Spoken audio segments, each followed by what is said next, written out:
Hello everyone. Today I present you some sample example of thin airfoil theory. You see here an airfoil, which consists of four straight line with this location.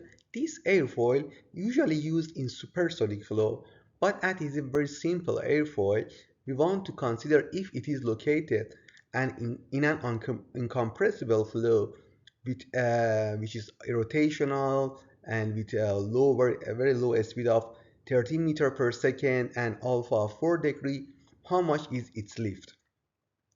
Simply for this airfoil, simply for this airfoil, we can use this relation. CL is equal to pi alpha, where alpha should be in radian, not degrees, because CL is non-dimensional and alpha should also be non-dimensional. So lift over unit span is equal CL multiplied by 1 over 2 rho infinity V infinity square C, which is equal to 242 Newton per meter. It is the lift of this airfoil. So because this airfoil is symmetric, it doesn't have any alpha lift 0. We can easily obtain CL from this relation.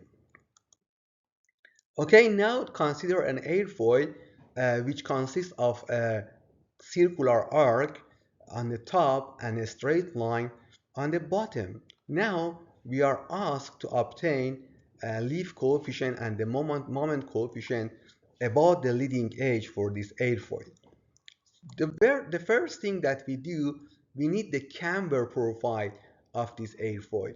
The upper surface of this airfoil is given by equation 4 epsilon x over c 1 minus x over c.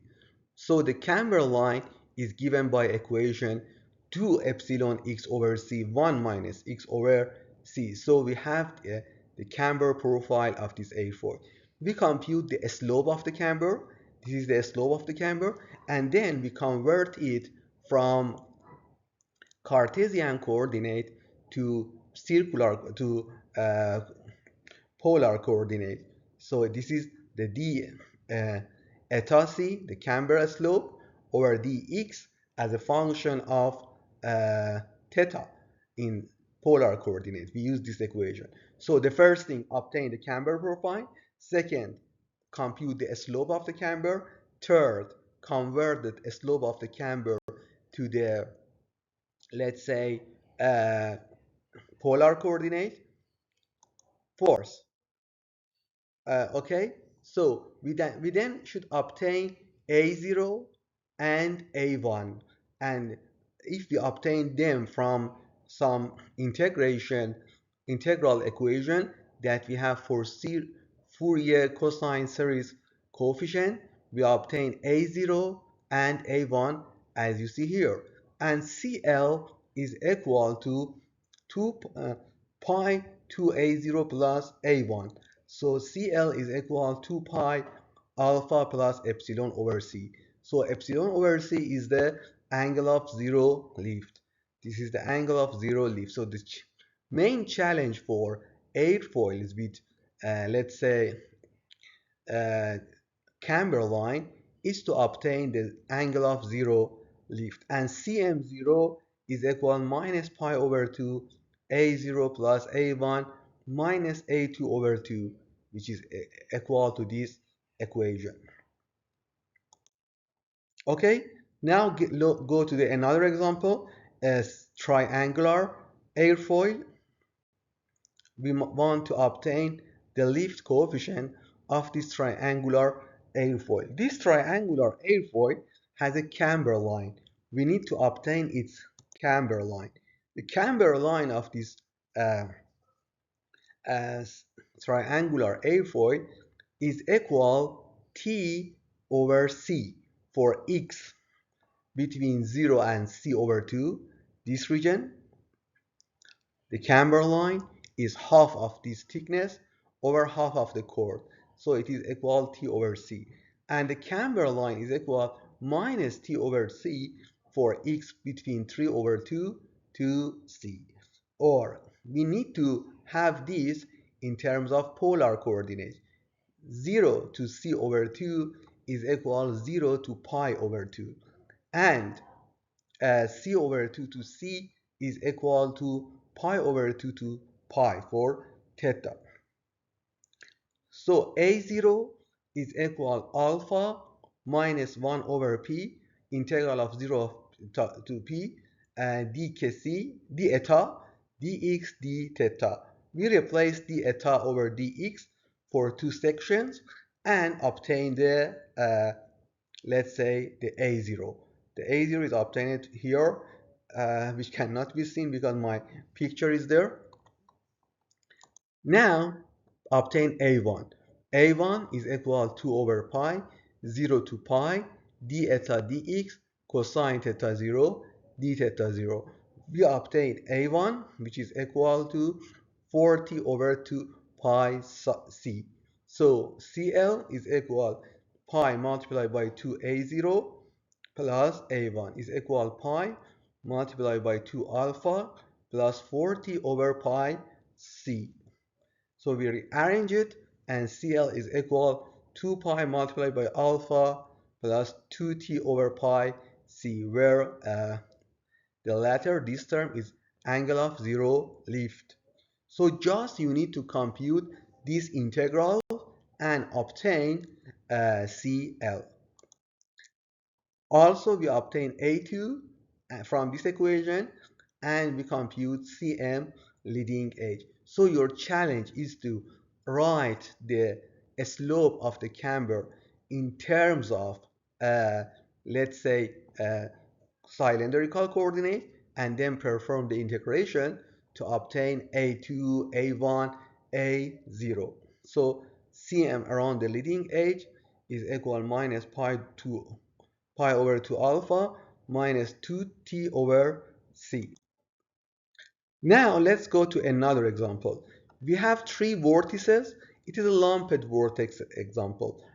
We had three individual vortex at 0, c over 2, and c. And we had a flow with angle of alpha. We had two panels, in fact. We had two panels and three vortices. Find gamma I, gamma 0, gamma 1, gamma 2 by satisfying flow tangency at panel midpoint. Induced velocity can be evaluated using the definition of circulation around each panel. Evaluate the total velocity for each panel if alpha is equal 1 over 10 radian or 5.73 degrees. Generalize this procedure when we split the airfoil into many panels. Sketch the circulation distribution around the airfoil. What is the limit of the circulation distribution as the number of panels goes to infinity? Okay, it is our panels, two panels, and we had three vortices here and two, let's say, two control points where we compute the induced velocity. Kuta condition says that gamma 0 should be 0. It is the first point. The leading edge, the trailing edge circulation should be 0 to respect Kuta condition. So the last vortex is 0. So we have two vortex unknown and two point at which we compute the induced velocity.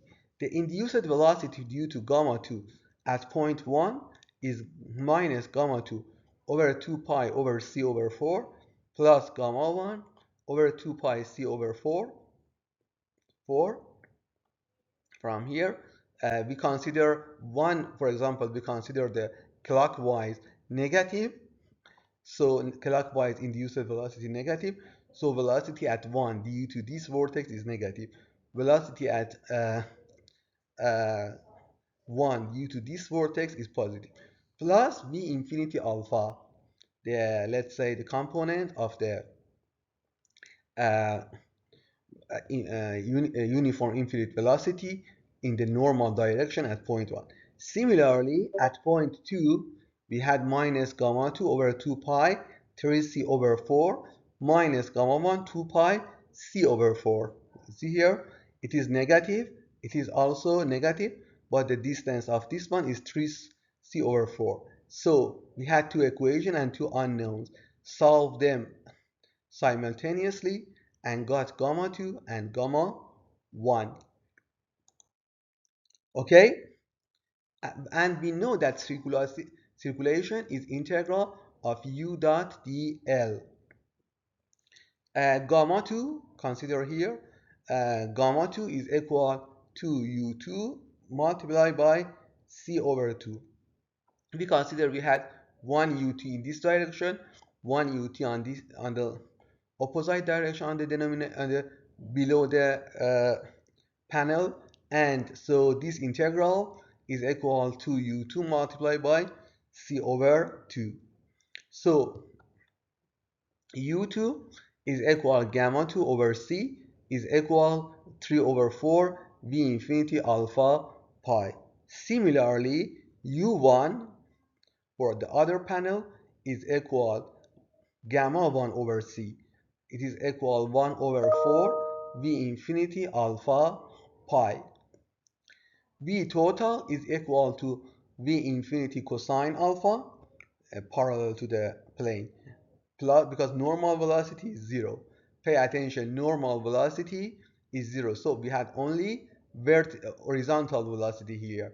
We don't have any normal velocity on the right and left. So we had v infinity cosine alpha plus minus u2 at point 2, and at point 1 we had v infinity cosine alpha plus minus u1, which can be equal to this value.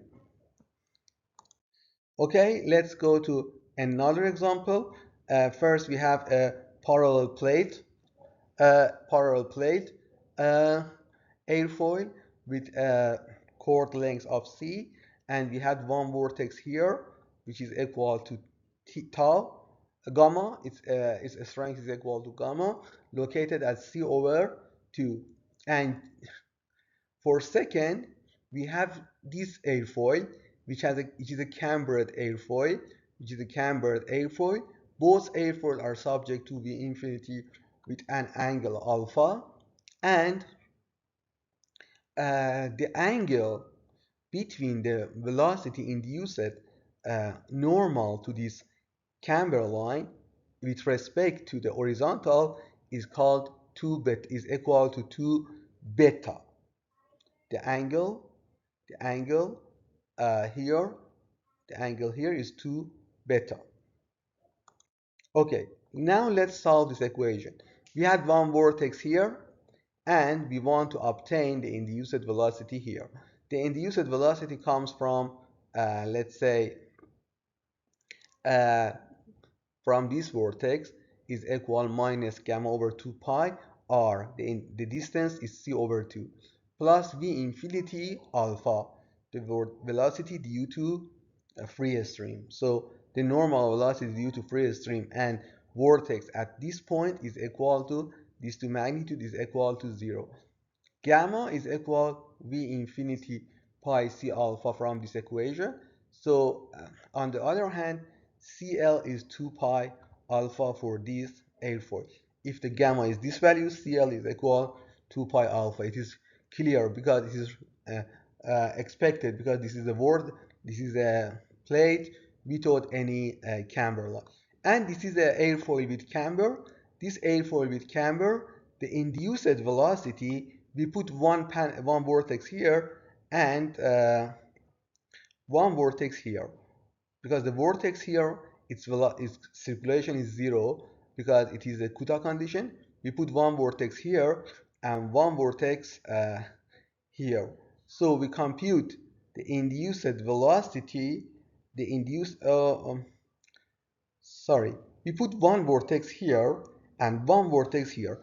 This is, let's say, this is arbitrary. You can put one vortex here and one vortex in another point. So you can put anywhere. But yeah, here it is, we put one vortex here and one here. So the vortex here give the velocity minus gamma 2 pi c over 2 cosine 2 beta. Here the induced velocity here,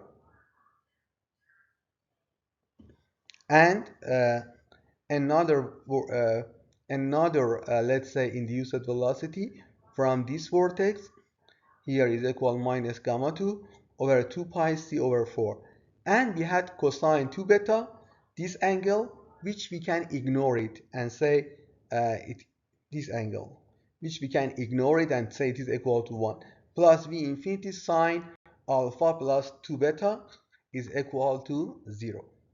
So uh, if we arrange these two equations, it becomes gamma over 2 pi c over 2 plus gamma 2 over 2 pi c over 4 equal v infinity alpha plus 2 beta. So the first term is equal v infinity alpha. The second term is equal v infinity 2 beta. The first term, the first gamma is gamma due to angle of attack as before. The second gamma is the effect of, let's say, the effect of camber. So in general, total gamma is equal v infinity pi c alpha plus beta, and lift is equal rho v gamma, this value, and CL is equal 2 pi alpha plus beta.